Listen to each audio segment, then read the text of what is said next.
I want to ask a question. Do you guys have like a what do we call? A pre-night sleep ritual. Bedtime ritual. A bedtime ritual. Yeah. Do you guys have that? Yeah. I don't. Okay, because we were talking about there's people who live in like Silicon Valley. Sure. Yeah. That have a pre-bedtime ritual. Yeah. And like you were talking about Tim Ferriss. Yeah, he was talking about it starting at like 5 p.m. and how silly that was to me. Starting at 5 p.m. It works for him, but I'm like, I can't do that. Yeah. And then I was like, is he married? I don't think he is. Yeah, you said he has like tea. Yeah, it was like a whole thing. And then the fact that it starts that early in the day is what, I don't know about you, but growing up, going to bed was a bummer. I was like, I want to be stimulated. I want to be thinking about things. I want to be doing things. And so bedtime felt like a punishment every night. So I resisted hard every single night. Yeah. Yeah. Yeah, that's the way I felt. Yeah. Until I got the glow-in-the-dark stars. Then you were excited. And then I was like, I'm excited to look at my Milky Way. Yes. Well, I just sold my house, and I realized I did not take down. It took me, guys. Yeah. I need you guys to listen real quick. I was in the middle of selling and buying this house. So as I'm selling mine, I forgot. I took 2 hours to put up those glow-in-the-dark galaxies in my kids' room in Jude and Monty. Yeah, oh yeah. She did. Yeah. I forgot to take them down. I saw them. I was like, good for the next owner. They get to... The next owner called me and they go, hey, do you want your stars? They didn't call, texted. Yeah. The new owner was like, do you want your stars? Yeah. And I was like, the context, what is going on? Yeah. And I was like, are you asking, are you saying like, I'll give you the moon? Yeah. And, you know what I mean? Is this they a love belong thing? to everybody. They belong to everyone. Stupid. That's so dumb. But that's funny. I love it. Yeah. Anyways, but I love a good glow-in-the-dark galaxy in the room. But I just responded to them in all of the emojis with like the stars. Yeah. And they were like, I don't think you understand. You left your glow-in-the-dark stars on the ceiling. And I was like, oh, I didn't know what this text was. Yeah. No, you guys can have them. Yeah. And they're like, okay, well, we're going to take them down. Yeah. And I was like, all right. Well, it's your house. Yeah, I was like, good luck with having zero magic in your home. Anyways. Yeah. But no, the sleep ritual is interesting. And those of you who work at a church, or if you guys are consistently on screens, what I mean is iPads, laptops, absolutely, smartphones. It is one of those things like the whole blue light switching to yellow light at a certain time. Yeah. And I was telling him that like in my most unhealthiest version, there's this movie that came out a few years ago. Sorry, rabbit trail. A movie that came out and it's called American Psycho. Oh yeah. And it's Patrick Bateman. Yeah. And the guy who plays it is Batman. Yeah, Christian Bale. Christian Bale plays American Psycho. Yeah. Not that we condone the content. We do not condone that the one content. Is one of the hardest things to watch I've ever. Okay, well, I don't remember it. Yeah. And so it probably is bad, and we're Christians, so don't think bad of us. It was for research. It was for research. But anyways, but the American Psycho guy, the character, I just remember he had these really crazy rituals. Yeah, oh yeah. And what it meant, what the crazy rituals were, like, he was so, he loved a good to-do list. Yeah. With check marks. Right. Everything was like, organized and structured. Yeah. From like his face care routine. Yeah. And it was like, if anything was thrown off, he would be thrown off. Yeah. And in my most unhealthy version, I genuinely think that I could become that person. Sure. Yeah. Maybe not him. I would never hurt anyone. Of course. But anyways, but I was like, I remember in my previous marriage, I remember multiple times where I would be like, hey, the restaurant, we have to be there at 6 because my metabolism slows down at 7 and I don't want to eat after 7. So we need to be there at 6.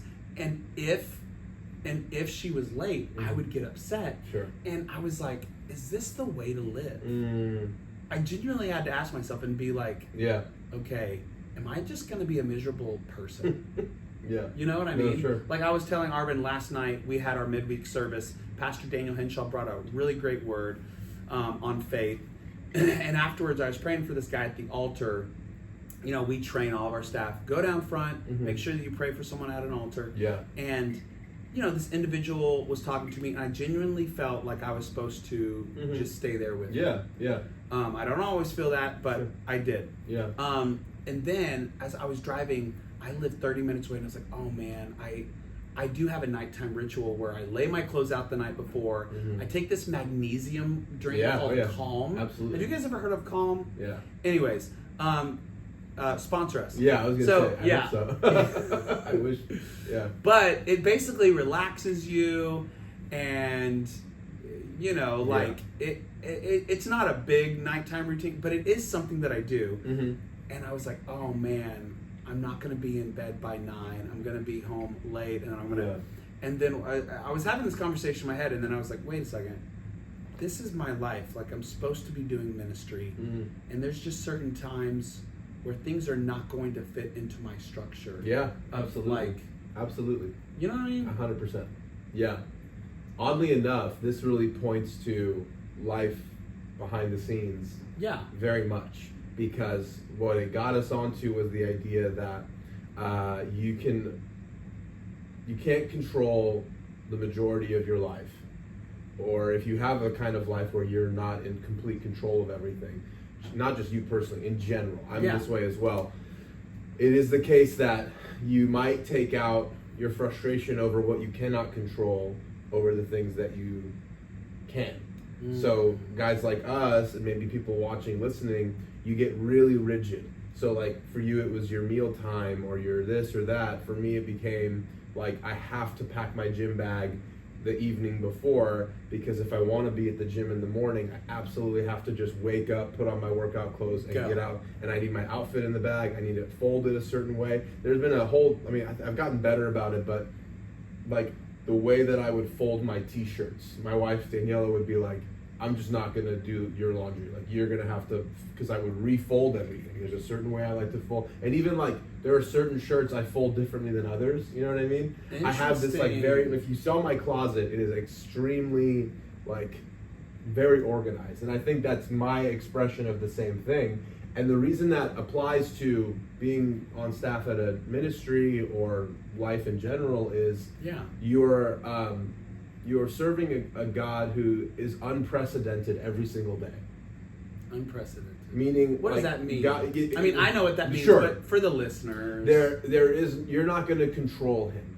You're not going to control God. And God is the same yesterday, today, and forever. Absolutely, I'm not questioning that. I'm saying more so, there's an example where I think we've talked about it before. We've actually preached about it, where Moses leads the Israelites out of Egypt, and he's leading them to the promised land, but the intention is to meet with God in the desert. And on the front end, when they get into the wilderness for the first time, it's like Moses and a couple million people from what I've read. The first time God tells him, like, hey, take the staff in your hand, and I want them to see you strike the rock, and the water will come out, and then they will drink water, because they didn't have water to drink, obviously, in the desert. On the tail end of their time in the wilderness, all this stuff has gone down, decades have passed, and now he says to Moses, God says, now speak to the rock.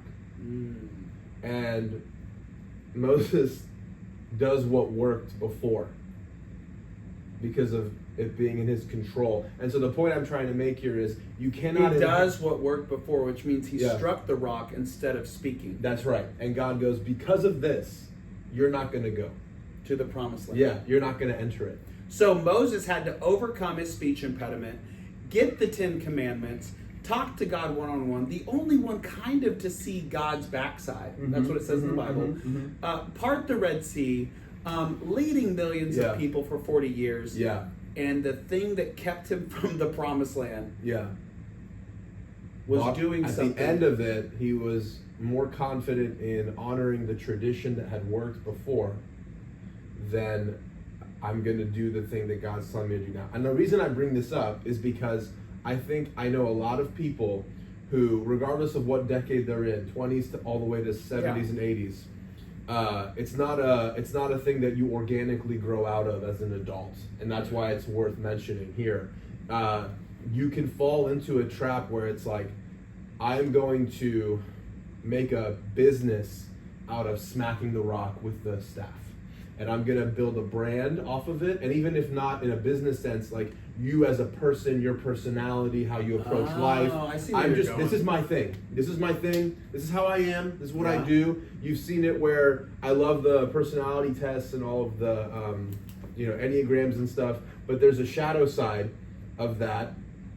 And the shadow side of all the personality tests is complacency, where a person says, I'm a 2.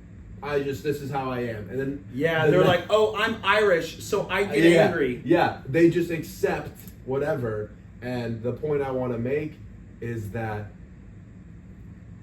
evolving into the next version of yourself demands the capacity to operate and cooperate with a God that you cannot control.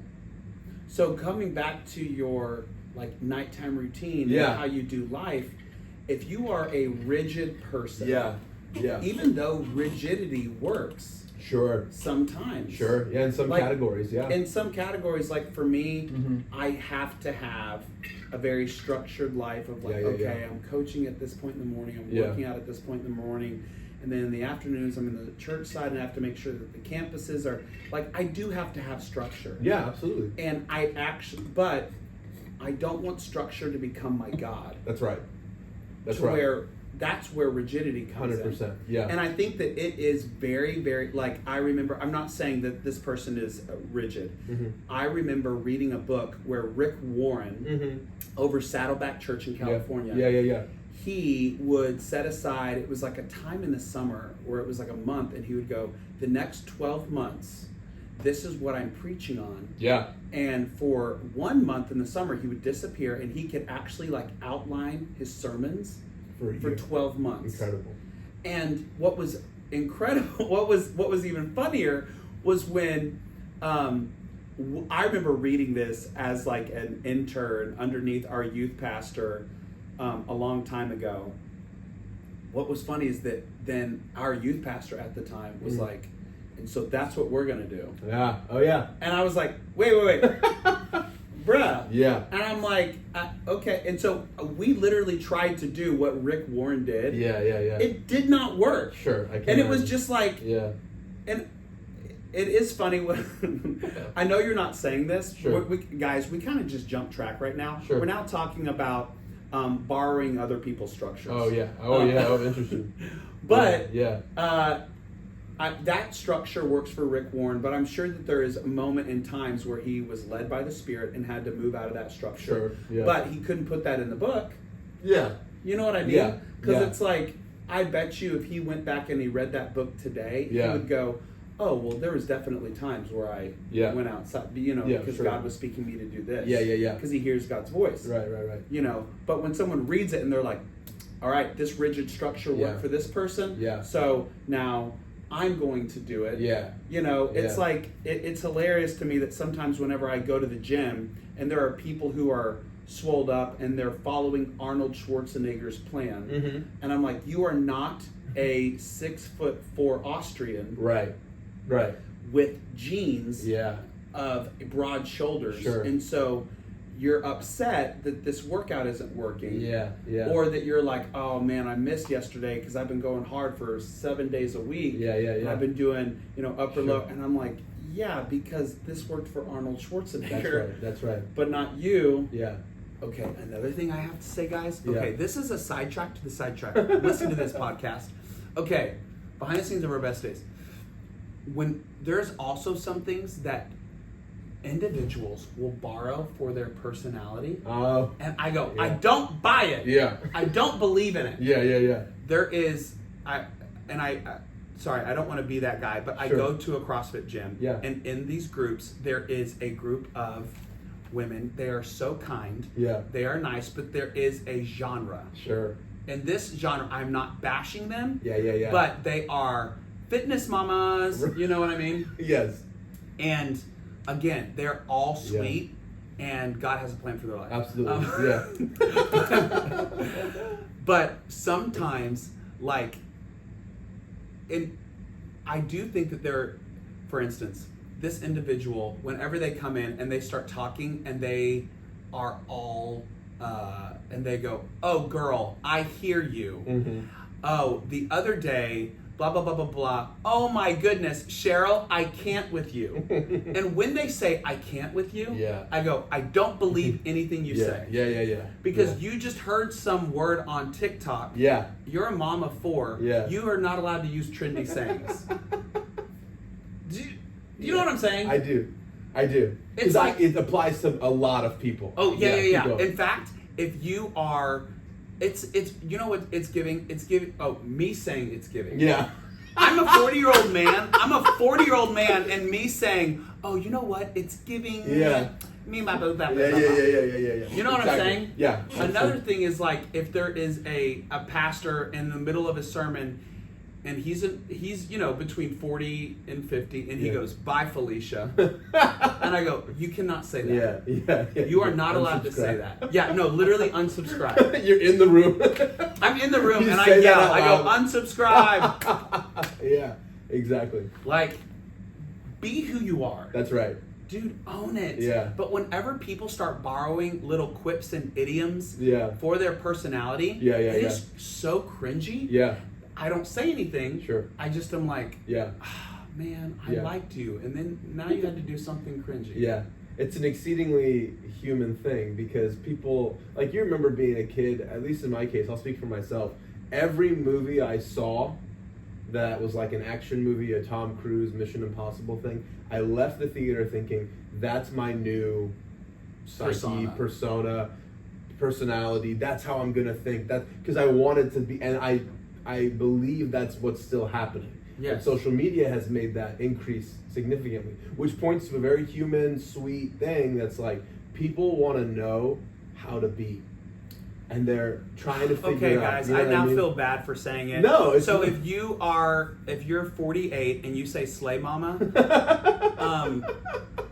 I forgive you, but it does irk me. Yeah. And here's the thing, that's just an opinion. For sure. You can say it. Yeah. And now I feel convicted after Arvin is saying this. Okay, Arvin, now continue on. People are looking for how to be. Yeah, I mean, it's not a bad thing. I actually think making fun of it makes a person feel seen. Like when the friends that I'm closest with, yourself included, I appreciate someone being like, hey, you're a good guy. Thank you for saying that. But when someone figures out a thing that I do that is just part of how I operate, and then they like lovingly poke fun at it, then you feel seen, you know? Yeah. And I think the most valuable thing that this episode could give people is like, you should start letting the Holy Spirit do that to you. Because there will be times... Okay, hold on. Break that down. Because I don't want people to zone out that are like on their treadmills or driving. Yeah. So what do you mean? I think that the relationships at their best enable people to poke fun at one another. Yes. And go, hey, this is something you're doing that is so funny to me. And pointing that out makes a person feel seen, known, loved, etc. Okay, so let's just put a tab right here. We're going to pin this. Yeah. Guys, I want you to come back to this moment in the podcast, and I want you to ask yourself, do I have someone that loves me enough to make fun of me? Totally. And if you have people that just make fun of you, but they don't love you, you're like, oh, that's kind of mean. Yeah. But also chew the meat and spit out the bones. Sure. There may be something you need to change. Yeah, absolutely.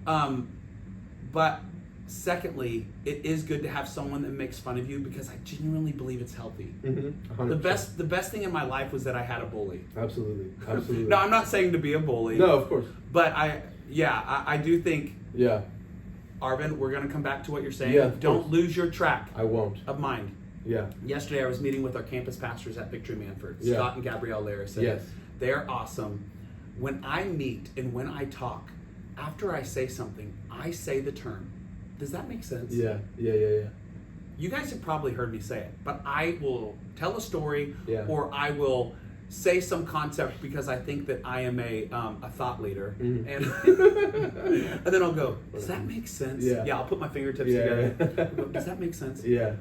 They made a sweatshirt. And they made a sweatshirt, my favorite color, forest green, a deep dark green that I love. Yeah. And on the side left butt cheek of the sweatshirt, on the back, it says, "Does that make sense?" In quotes. Yeah. And they brought it to me, and they were like, they were wearing it, and they go, "We got this for your birthday, a belated birthday gift, because you always say it." And I was hurt for 10 seconds. And then I go, you know what? Yeah. This is funny. Yeah. Because I do that a lot. Yeah. I say it a lot. Totally. Absolutely. I just was upset that it was them that did it. And I was like, how come Arvin didn't do this? I would respect it more coming from Arvin. Oh, sure. Yeah. But I do love Scott and Gabrielle. Yeah. But anyways. Yeah. No, sure. Okay, so back to what you were saying. Yeah. Having a friend that makes fun of you, people are looking for how to be. How am I supposed to be? How am I supposed to talk? What kind of jokes should I make? There's this anxiety over that. And if we combine the two things we're talking about, allowing the Holy Spirit to be that friend. Yeah. If you would think of, like, the Israelites are trying to get to the promised land. I think of the promised land as the next version of myself. Yeah. I don't think of it as like a job, a title. Oh, because then you get in this season where you're like, once I make this much money, I'm not thinking that way. Great insight. Hold on. Yeah. You just said you view the promised land as the next version of myself. Guys, that's another pin. Yeah. Just all you guys. Yeah. That's you. Yeah, that's right. That's us. Yeah. I'm going to rob that for my personality. As you should. No, it's biblical. I think it applies to all of us. So if you approach it that way, then you know that every new iteration, new version, you're going to have to stop striking the rock with the staff. The metaphors are so mixed here. I'm trying to make it logical. You're going to have to break with what may have worked before. There was an Arvin in his 20s, and between 18 and 25, there was an approach to life that was good. But when I got on staff at Victory, that approach had to change. And I think that a lot of people are asking God for the blessing of the promised land, but they want to operate with the system that they had that worked for them in the wilderness before. So maybe it's this is how I functioned in college, but now I'm a new grad, and I've talked to so many people who are genuinely perplexed in their faith even, and questioning the validity of the Christian faith, and then the deconstruction conversation, all because of one misunderstanding where it's like, the real topic we're dancing around with all these things today is a matter of trust. That God is completely comfortable putting people in contexts where if you don't trust him, you will feel anxiety. And I don't mean all anxiety is an absence of trust in God. I more so mean God will very happily put you in a position where the option is trust him and he'll show up, or don't trust him and you will find yourself becoming frustrated with what you can't control and rigidly taking it out on what you can. So this might look like someone who's, if they're upset with where their life hasn't been, and they take it out on their kids. Subconsciously. Yeah.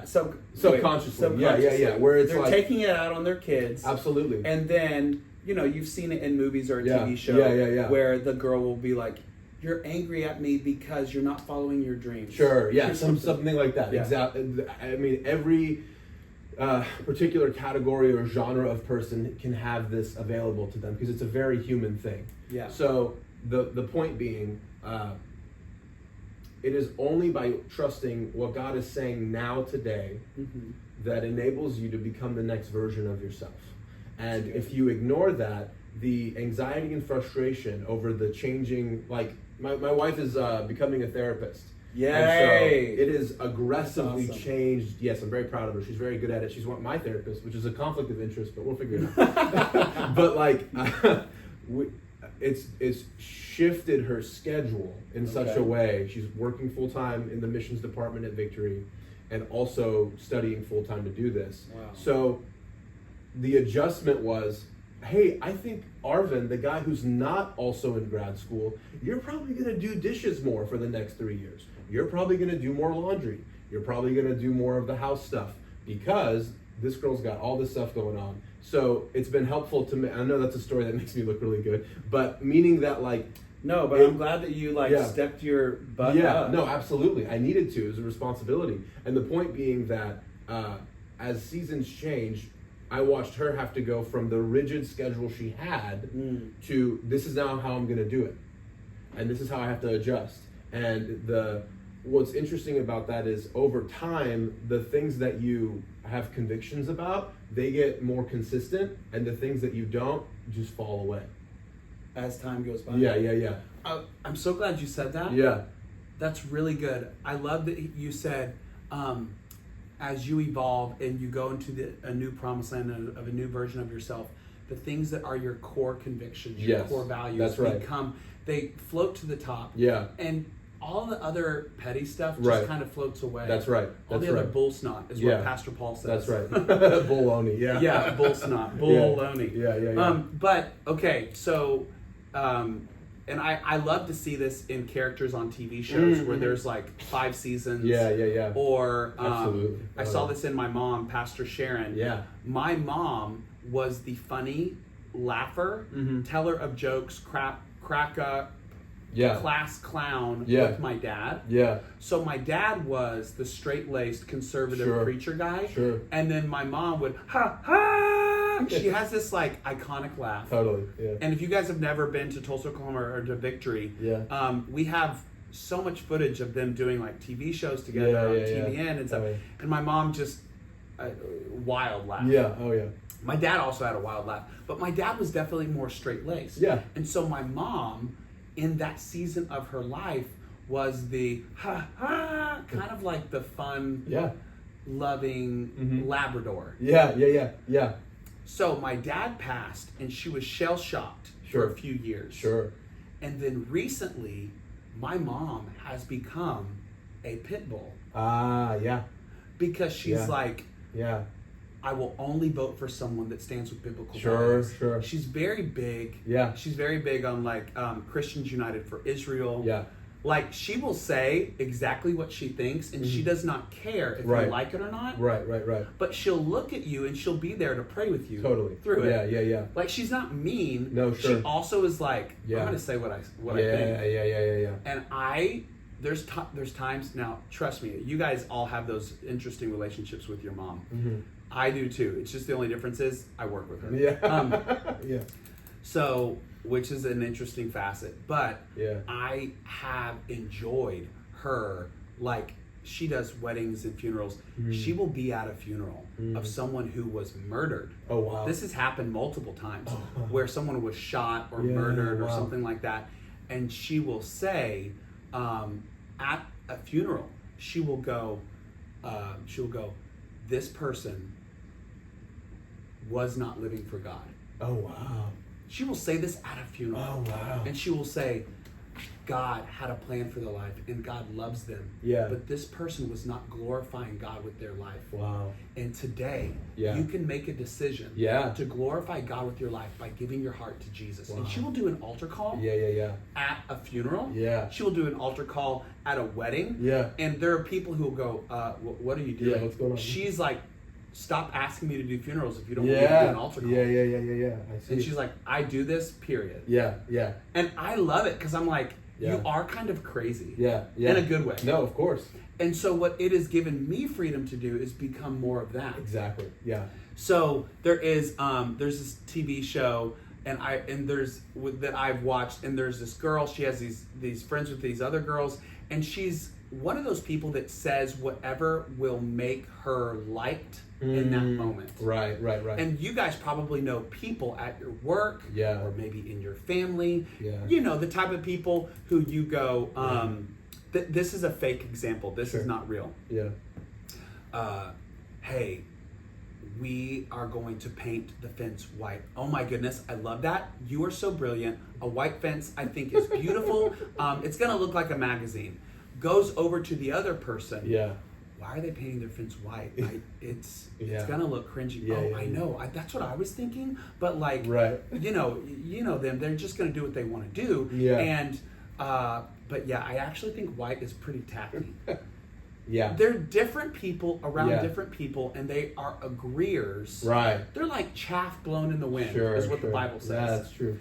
And the character now in season 5 has snapped and is told all these different, all of her different friends, like, you're the most toxic person I know, and you blah blah blah blah blah blah blah, and you always put yourself first, and I am done trying to get you to like me. I'm going to be me. That's good. And I just want to be a season 5 of that character. That's right. And my mom is a season 5 of that character. And now being 40 years old, I have realized, because I coach kids, and I remember when I first started coaching students, whenever I was a youth pastor, I wanted the kids to like me. And I had to come to this conclusion, John, you are not here for these kids to like you. Right. You are here to coach them. You're here to hold them accountable. They have friends. Right, exactly. But I think it just was trying to heal that childhood wound of wanting to be accepted. Wanting to be liked as a child. Right. That I had to confront. And now, at 40, I'm like, do this. Whenever I'm not pastoring, but when I'm coaching, I'm like, and I know their names, so I always say their names. And I always pray with them afterwards, and they know that I care about them. But I will bark up their butt. You know what I mean? Like, I will get onto them, and I will say, hey, River, hey, Cooper, hey, Caden. Or I'll say, Joy, go back and do it again. Those reps did not count. Go all the way down and all the way up. Because at the end of the day, that's what I'm supposed to be in their life. No, for sure. Exactly. I'm not supposed to be like, oh, it's totally cool. No. Like, oh, I can't with you. Absolutely. Imagine let's use the example of a football team. This isn't the case at VCS. Yes. Imagine a football team coached by people who want the players to like them.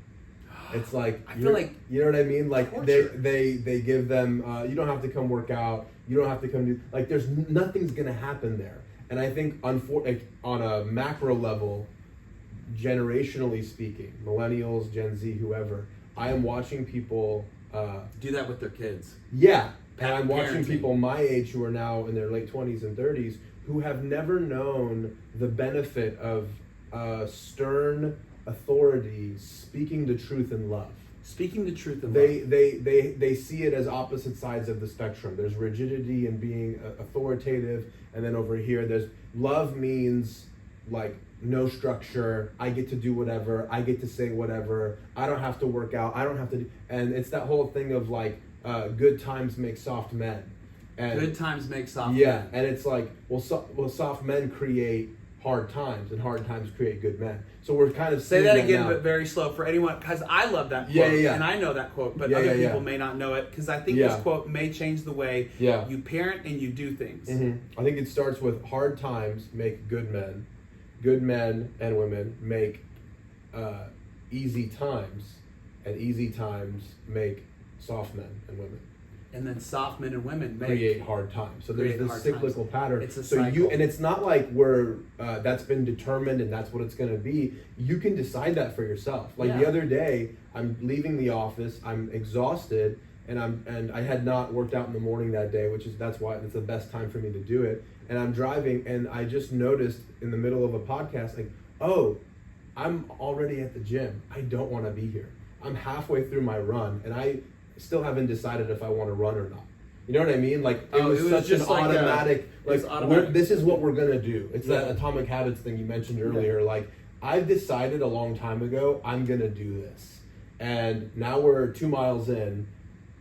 Sorry, body. Sorry, version of me that wanted to not do this. Like, this is what we're doing. Because I will say, it became less about what Arvin is doing, and it became, this is who Arvin is. That's right. Exactly. Arvin works out, period. Yeah. It's like, but what if this? What if that? Right. And we're just using workout as an example. It's a very safe example. It applies to everything. Example. But it applies to everything of like, oh, as a family, we go to church on Sundays. That's great example. We go to church on Sundays. But wait a second, we're tired. We had a baseball tournament. Oh, we have a basketball tournament at 1 p.m. Oh, we go to church. We'll go on Saturday night at 5 p.m. We go to church. We had an all-day soccer tournament on Sunday. We go to church. We'll go to a Wednesday night service because our family goes to church. Right. And it is like, but that. Now, I'm not trying to make church God. That the example was you decide who you are. The great thing is before Moses and them went to the promised land, they saw the fruit of it. and they were like, look at this fruit. It's amazing. Yeah. It's huge. Right. You know, the Canaan grapes is what is, you know, from the Bible story. Yeah. When I saw the fruit of the promised land, of the version of myself, when I saw the fruit in people that I looked up to, exactly. Wow. I was like, okay, that's who John is. Yeah. And who John is will dictate what I do. That's right. Not the other way around. Yeah, and that is something that I am in the middle of. I've made so many mistakes with my kids. Oh. But that is something that I am trying to hold fast with my children as I am parenting them. Yeah. Is that, and Monty knows, and they cry, and there's certain times where they don't want to do things.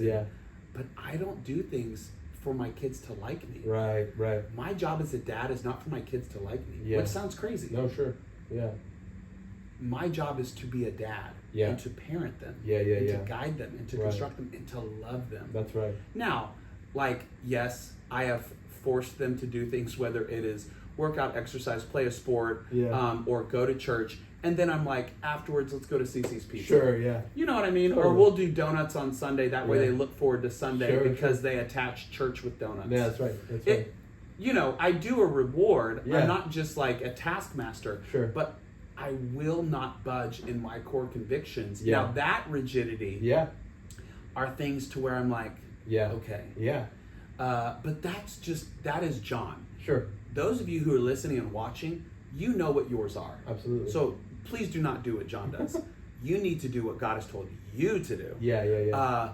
But there is a version of yourself that you haven't met yet. And it is beautiful. And it's in the promised land. Absolutely. And you can see the fruit of other things. And so going all the way back to like 30 minutes ago, people are looking for how to be. Yeah. I think that, you know, as I meet people who are advanced in years, I don't want to say old. Sure. But as people are advanced in years, they are more of themselves than they were. Yeah. You know? Yeah. I think, you know, you get out of people pleasing, you get out of doing things to make people to like you, you get out of all that stuff, and you go, okay, this is what truly matters. Everything else, chaff flows out of there. Yeah. Anyways, but yes, and if you are, like I said, if you go, oh my gosh, I can't with you, slay mama, and you're a grandma, like, that's fine. Enjoy it just irks me, but that doesn't mean it's gospel. No, sure. Just because it bothers me does not mean it's a fact. I will free you to say whatever you would like. You know. Absolutely. Anyways, hey, so thank you for being with us today. Yeah. And we look forward to being with you next week. Yeah, see you later.